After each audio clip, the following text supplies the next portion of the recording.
नमस्कार, स्वागत है आप सभी का आज की खबर में। आपके साथ मैं हूं दीक्षा कोहली। देश दुनिया की तमाम खबरों पर डालेंगे नजर, लेकिन शुरुआत हेडलाइंस के साथ। केंद्रीय कैबिनेट की बैठक में पीएम गरीब कल्याण अन्न योजना को बढ़ाने को मंजूरी। कोरोना महामारी के दौरान शुरू की गई स्कीम सितंबर तक रहेगी जारी। 80 करोड़ लोगों को मिलेगा योजना का फायदा। शपथ ग्रहण के बाद पहली कैबिनेट बैठक में उत्तर प्रदेश के मुख्यमंत्री योगी आदित्यनाथ का बड़ा फैसला। फ्री राशन योजना को 3 महीने और बढ़ाने को मंजूरी। बीजेपी के वरिष्ठ नेता रमापति शास्त्री बनाए गए प्रोटेम स्पीकर। जामनगर में global centre for traditional medicine की स्थापना के लिए WHO के साथ समझौता। प्रधानमंत्री नरेंद्र मोदी ने कहा, समृद्ध पारंपरिक प्रथाओं का लाभ उठाने में योगदान देगा केंद्र। आयुष मंत्री सर्बानंद सोनोवाल ने बताया, पारंपरिक दवाओं को वैश्विक पहचान दिलाने का मौका। यूक्रेन के राष्ट्रपति व्लादिमीर जेलेंस्की ने की रूस से फिर शांति वार्ता की अपील। अमेरिकी राष्ट्रपति जो बाइडेन की वार्सा में यूक्रेन के विदेश मंत्री और रक्षा मंत्रियों से मुलाकात। यूरोपीय संघ अमेरिका ने की रूसी ऊर्जा संबंधी समझौते को खत्म करने की घोषणा। इंडियन प्रीमियर लीग के 15वें सीजन का मुंबई के वानखेड़े स्टेडियम में आगाज। उद्घाटन मैच में चेन्नई सुपर किंग्स का कोलकाता नाइट राइडर्स से मुकाबला। 29 मई तक प्रतियोगिता में खेले जाएंगे 74 मैच।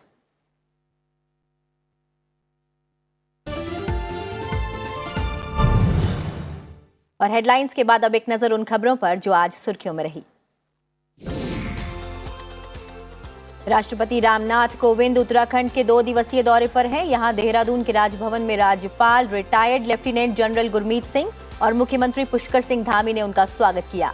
राष्ट्रपति 27 मार्च को हरिद्वार में दिव्य प्रेम सेवा मिशन के रजत जयंती समारोह के समापन समारोह को संबोधित करेंगे। उपराष्ट्रपति एम वेंकैया नायडू ने हैदराबाद में सोमपल्ली सोमैया गरुड़ की आत्मकथा पूर्ति पदार्थ श्री सोमैया का विमोचन किया। उन्होंने कहा कि राजनीतिक, सामाजिक और आर्थिक सिद्धांतों के साथ उत्पन्न हुए कई सिद्धांत राष्ट्रवाद की अवधारणा के प्रति उपेक्षा के कारण अपनी चमक खो रहे हैं।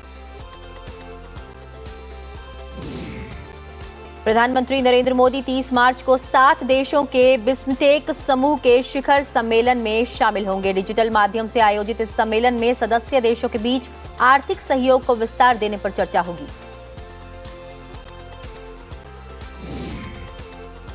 प्रधानमंत्री नरेंद्र मोदी ने अभिभावकों और अध्यापकों को इस साल परीक्षा पे चर्चा में शामिल होने का आह्वान किया है।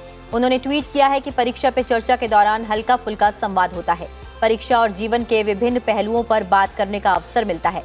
इस साल 1 अप्रैल को दिल्ली के तालकटोरा स्टेडियम में कार्यक्रम होगा। मुख्य चुनाव आयुक्त सुशील चंद्रा ने मतदान में महिलाओं की भागीदारी बढ़ने के बावजूद संसद में महिलाओं के कम प्रतिनिधित्व पर निराशा जताई है। वो संसद रत्न अवार्ड 2022 समारोह को संबोधित कर रहे थे। संसद की वित्त, कृषि, शिक्षा और श्रम मंत्रालय की 4 समितियों के साथ साथ 11 सांसदों को उनके योगदान के लिए संसद रत्न अवार्ड से सम्मानित किया गया। विदेश मंत्री एस जयशंकर मालदीव और श्रीलंका की यात्रा पर रवाना हो गए हैं। इस दौरान वो द्विपक्षीय संबंधों को विस्तार देने की संभावनाओं पर चर्चा करेंगे। मालदीव में वो भारत के सहयोग से चल रही कई परियोजनाओं का उद्घाटन करेंगे और कई समझौतों पर हस्ताक्षर करेंगे। इसके बाद विदेश मंत्री 28 मार्च से 30 मार्च तक श्रीलंका का दौरा करेंगे। कांग्रेस मुख्यालय में आज पार्टी महासचिवों और प्रदेश प्रभारियों की बैठक हुई। संगठन महासचिव केसी वेणुगोपाल की अध्यक्षता में हुई इस बैठक में पार्टी के सदस्यता अभियान, विभिन्न मुद्दों पर आंदोलनों की रूपरेखा और मौजूदा राजनीतिक हालात पर चर्चा की गई। समाजवादी पार्टी के राष्ट्रीय अध्यक्ष अखिलेश यादव को पार्टी के नवनिर्वाचित विधायकों की बैठक में सर्वसम्मति से विधायक दल का नेता चुना गया है। इसके साथ ही अखिलेश यादव का उत्तर प्रदेश विधानसभा में विपक्ष का नेता बनना तय है। वे करहल विधानसभा सीट से चुने गए हैं। देश में अंतर्राष्ट्रीय उड़ानों की आवाजाही आज आधी रात से फिर शुरू हो रही है। करीब 2 वर्ष के अंतराल के बाद नियमित अंतर्राष्ट्रीय उड़ानों का परिचालन शुरू होगा। नागर विमानन मंत्रालय ने कोविड-19 महामारी के कारण मार्च 2020 में नियमित अंतर्राष्ट्रीय उड़ानें रोक दी थी। नेपाल के प्रधानमंत्री शेर बहादुर देउबा 1 अप्रैल से भारत की 3 दिवसीय यात्रा करेंगे। प्रधानमंत्री नरेंद्र मोदी के साथ द्विपक्षीय संबंधों को और मजबूत बनाने के लिए 2 अप्रैल को वार्ता करेंगे। जुलाई 2021 में प्रधानमंत्री बनने के बाद से शेर बहादुर देउबा की विदेश की पहली द्विपक्षीय यात्रा होगी।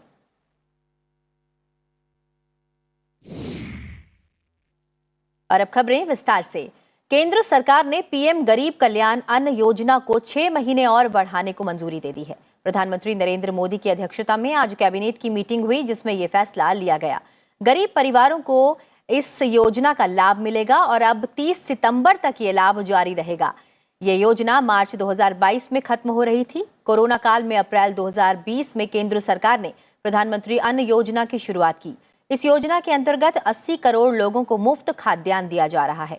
गरीब कल्याण योजना के तहत 5 किलो गेहूं या चावल के साथ 1 किलो चना हर महीने दिया जाता है। यह अनाज राशन की दुकानों के माध्यम से गरीब लोगों को मिलता है।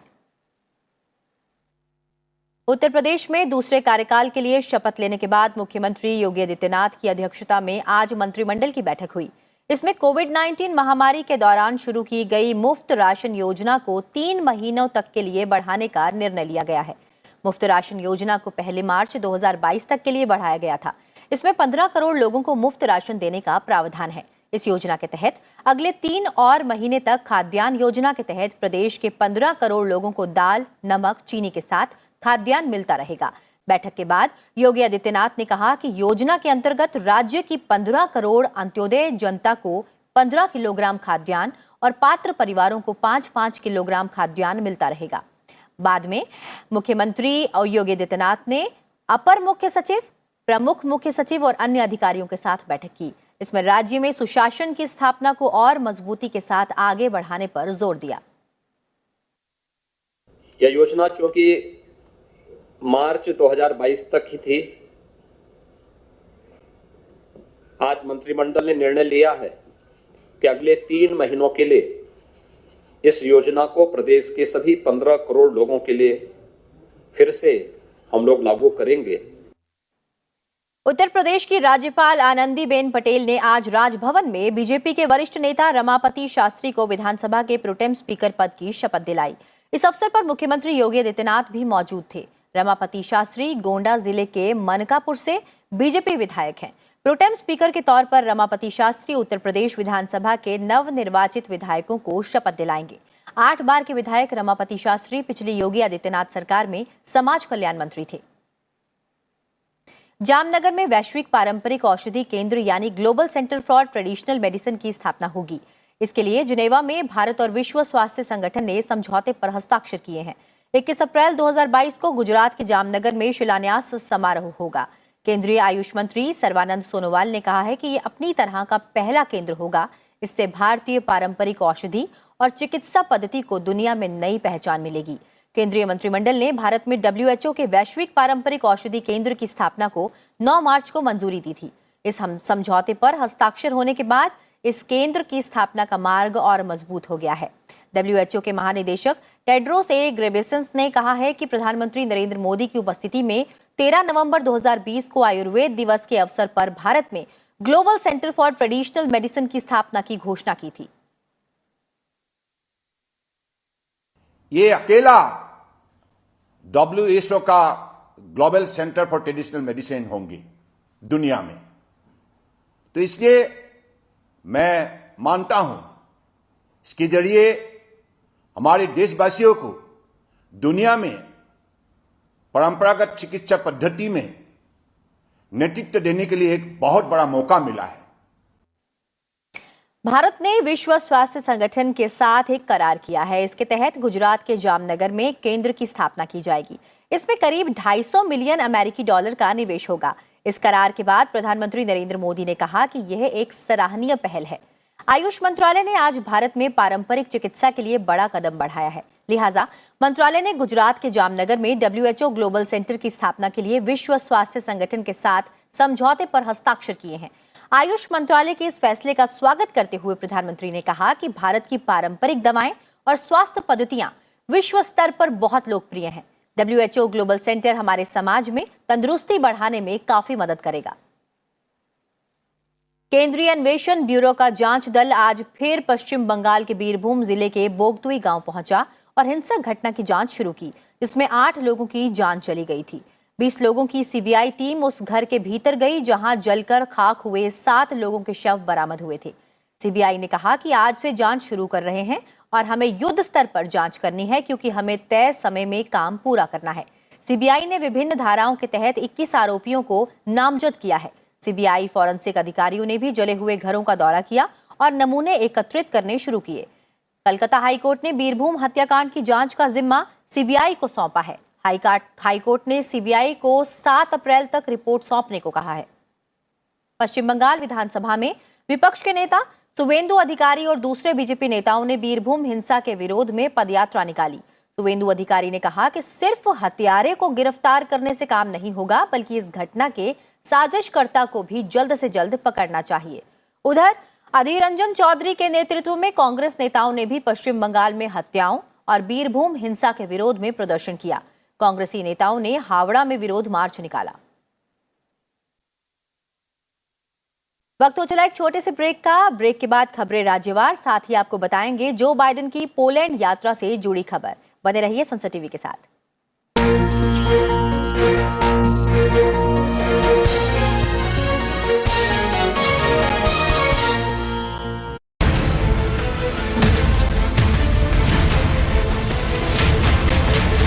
Today, India is one of the strong military power, including missiles. We are very, very strong. Where we have right from Agni, Prithvi, Akash, Nag, Trishul, BrahMos, interceptor missile, submarine launched missile, Nirbhay.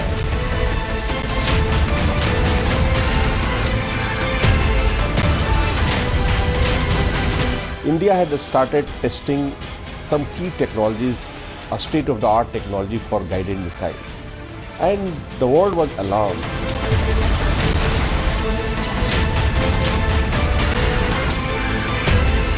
Our missile regime and the results that we have seen over the years is clearly something which is a matter of pride for the country, which is a benchmark for many other countries in the world. Watch our special presentations in The Defenders only on Sansad TV.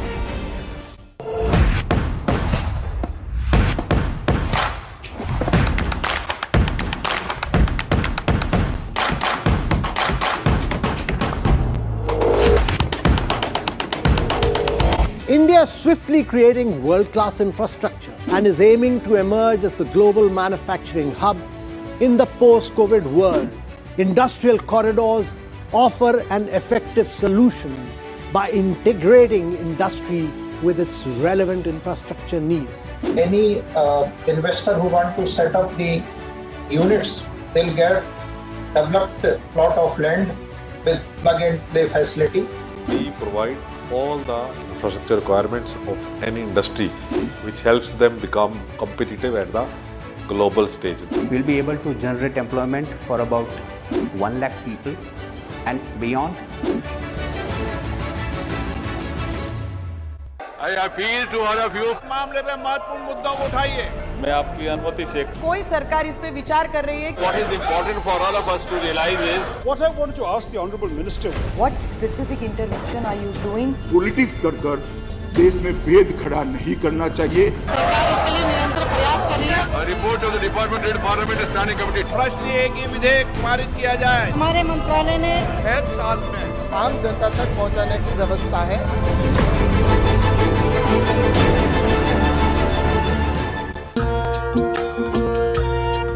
Vibrant Bharat में इस बार देखिए Jaipur lit fest की हलचल। पंजाब और गोवा से अनोखे लोक रंग,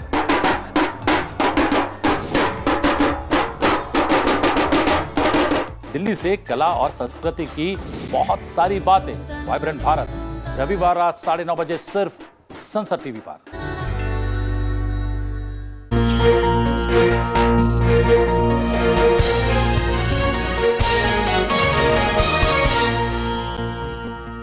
ब्रेक के बाद एक बार फिर आप सभी का स्वागत है। आज की खबर में बढ़ते हैं आगे और बात करते हैं राज्यों से जुड़ी हुई खबरों की।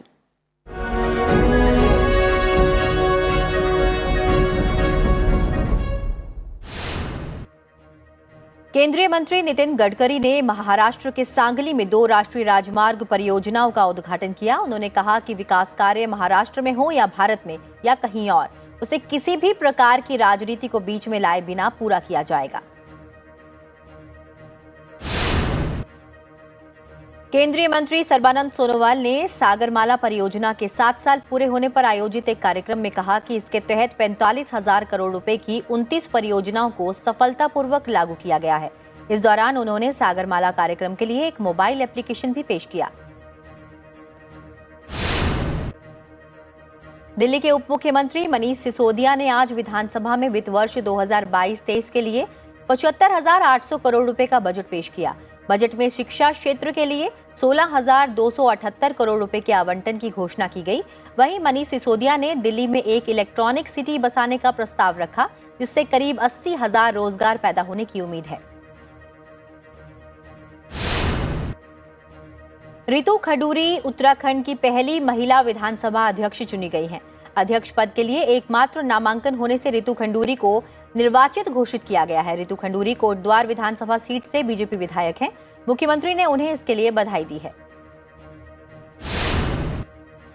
मध्य प्रदेश के मुख्यमंत्री शिवराज सिंह चौहान की अध्यक्षता में पंचमढ़ी में मंत्रिपरिषद की 2 दिवसीय चिंतन बैठक हो रही है। मुख्यमंत्री ने कहा कि इस चिंतन मंथन से जो अमृत निकलेगा उसको हम जनता के बीच बांटेंगे। जनता के कल्याण के लिए, प्रदेश के विकास के लिए इसका उपयोग किया जाएगा।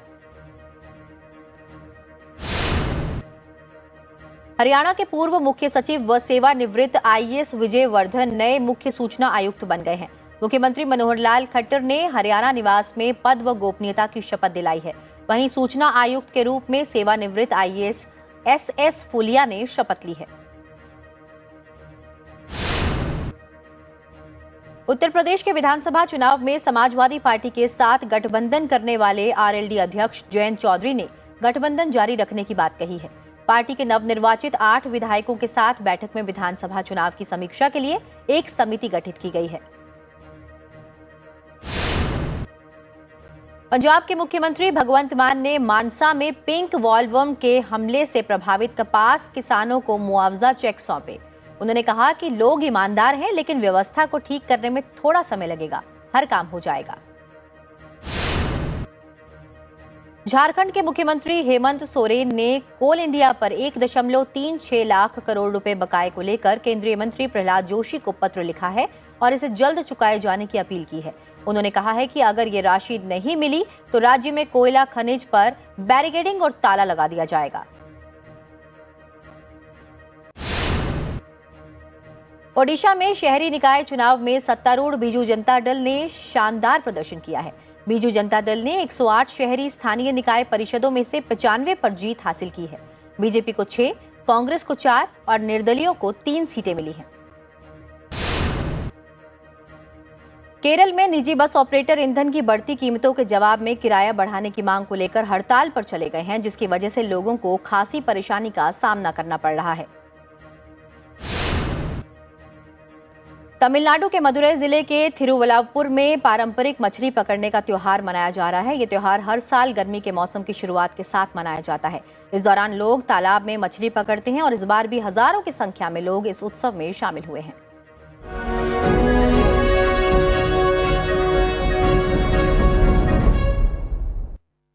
और बढ़ते हैं कुछ और खबरों की ओर। केंद्रीय गृह मंत्री अमित शाह ने कहा कि 4 राज्यों में बीजेपी की प्रचंड जीत प्रधानमंत्री नरेंद्र मोदी द्वारा भारत को सुरक्षित, समृद्ध और शक्तिशाली बनाने के लिए शुरू की गई नीतियों और परियोजनाओं की स्वीकृति का प्रमाण है। अमित शाह ने गांधीनगर में 34 गांवों के लिए 22 करोड़ रुपए की परियोजनाओं का उद्घाटन और आधारशिला रखते हुए कहा कि 4 राज्यों की जनता ने प्रधानमंत्री के नेतृत्व पर भरोसा दिखाया है और इन राज्यों में कांग्रेस का करीब करीब सफाया हो गया है।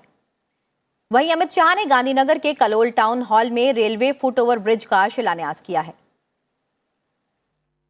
इससे पहले अमित शाह ने अहमदाबाद के 16 सिविल अस्पताल में गुजरात के पहले audiology speech language pathology college का एक डाइट सेंटर का उद्घाटन किया, जिससे गुजरात इस तरह का संस्थान शुरू करने वाला देश का 5वां राज्य बन गया है। यूक्रेन के राष्ट्रपति वोलोदिमीर जेलेंस्की ने रूस से युद्ध को समाप्त करने के लिए फिर से बातचीत करने की अपील की है, लेकिन उन्होंने ये भी कहा है कि यूक्रेन शांति के लिए अपने किसी भी क्षेत्र को छोड़ने के लिए सहमत नहीं होगा। व्लादिमीर जेलेंस्की राष्ट्र के नाम कल रात अपने वीडियो संबोधन में रूसी जनरल स्टाफ के उप प्रमुख कर्नल जनरल सर्गेई रुड्स्कोई को जवाब देते हुए दिखाई दिए। रुड्स्कोई ने कहा कि रूसी सेना अब मुख्य लक्ष्य डोनबास की मुक्ति पर ध्यान केंद्रित करेगी। रूसी सेना यूक्रेन से और अधिक क्षेत्र को नियंत्रण में करने के लिए जूझ रही है, जिसमें मरियुपोल शहर भी शामिल है। जेलेंस्की ने कहा कि अब भी रूस कीव या खार्किव पर कब्जा करने में सक्षम नहीं है। यूक्रेन के राष्ट्रपति व्लादिमीर जेलेंस्की कतर के दोहा फोरम में वीडियो लिंक के माध्यम से जुड़े। उन्होंने तेल और गैस संपन्न कतर और अन्य देशों से उत्पादन बढ़ाने की अपील की, जिससे रूसी ऊर्जा आपूर्ति में कमी को पूरा किया जा सके।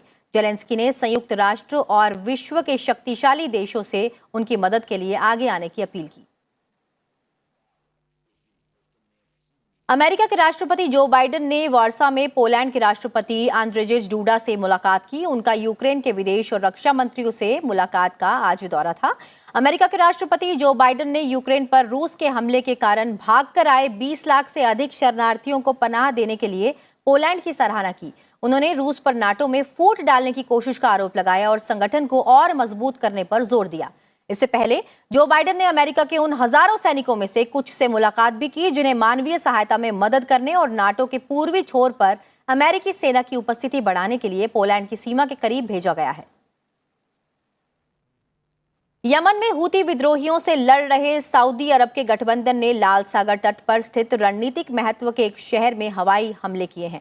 इससे पहले यमन के हूती विद्रोहियों ने सऊदी अरब के जेदा शहर में फार्मूला 1 स्पर्धा से पहले शुक्रवार को एक तेल डिपो पर हमला किया। यह विद्रोहियों का अब तक का सबसे हाई प्रोफाइल हमला है। हमले में उस तेल डिपो को निशाना बनाया गया है जिस पर हाल के दिनों में हूती विद्रोहियों ने हमला किया था। हमले में किसी के हताहत होने की खबर नहीं है और ब्रिटेन के प्रधानमंत्री बोरिस जॉनसन ने ट्विटर पर इस हमले की निंदा की है।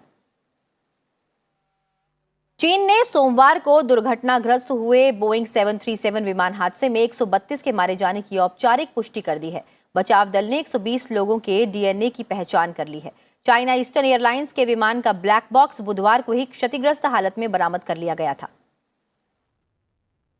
15वें क्रिकेट इंडियन प्रीमियर लीग का आगाज आज मुंबई में हो गया है। उद्घाटन मैच वानखेड़े स्टेडियम में मौजूदा चैंपियन चेन्नई सुपर किंग्स और पिछली बार की उप विजेता कोलकाता नाइट राइडर्स के बीच है।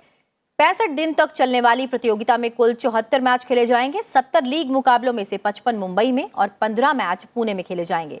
इस संस्करण में 4 प्लेऑफ के लिए 10 टीमें हिस्सा ले रही हैं, जिन्हें 5-5 के 2 ग्रुपों में बांटा गया है। आईपीएल के इस सीजन के लिए बीसीसीआई ने 2 नई टीमें लखनऊ सुपर जॉयंट्स और गुजरात नाइट राइडर्स टाइटंस शामिल की है। महिला विश्व कप में कल भारतीय महिला क्रिकेट टीम के लिए दक्षिण अफ्रीका के खिलाफ करो या मरो का मुकाबला होगा। भारतीय टीम महिला विश्व कप के सेमीफाइनल में जगह बनाने के लिए रविवार को दक्षिण अफ्रीका के साथ खेलेगी। अब तक भारतीय टीम अपेक्षा के अनुरूप प्रदर्शन नहीं कर सकी है। 3 जीत और 3 हार के बाद वह 6 अंक लेकर 5वें स्थान पर है और अब उसे आखिरी लीग मैच हर हालत में जीतना होगा। रविवार का मैच जीतने से भारत अंतिम 4 में पहुंच जाएगा। दूसरी ओर दक्षिण अफ्रीका की टीम सेमीफाइनल के लिए क्वालिफाई कर चुकी है। वह तालिका में ऑस्ट्रेलिया के बाद दूसरे स्थान पर है। और चलते चलते अब आपको छोड़ जाते हैं शिकागो के ब्रुकफील्ड चिड़ियाघर की तस्वीरों के साथ। ब्रुकफील्ड चिड़ियाघर में जानवरों की 450 से अधिक प्रजातियां हैं, जहां पर आज इनकी दावत चल रही है। तो चलिए आप भी देखिए इस दावत के नज़ारे। और इस बुलेटिन में फिलहाल मुझे दीजिए इजाजत और बने रहिए संसद टीवी के साथ। नमस्कार।